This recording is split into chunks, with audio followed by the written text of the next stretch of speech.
ఆకాశమందు ఆసీనుడవైన దేవా, భూమి ఆకాశములను సృష్టించిన నా దేవా, అత్యున్నత సింహాసనముపై కూర్చున్న నా దేవా, సత్యము జీవము మార్గము అయిన నా దేవా, ప్రేమ స్వరూపుడా, సమాధానకర్త అయిన నా దేవా, భూమి నీకు ఒక చిన్న గ్రహముగా ఉన్నది, నీ పాదపీఠముగా ఉన్నది.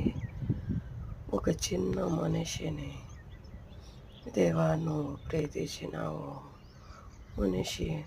ఒక చిన్న మనిషి దానిలో ఉన్నాడు. ఆ మనిషి మీద నువ్వు ప్రేమ పెట్టిన నా దేవా, నా జీవితం నీకే అంకితం. నా దేవా, సమస్తము నీకే దేవా. ఈ లోకము ఒకరోజు నీ పాదాలు కింద ఉంటుంది.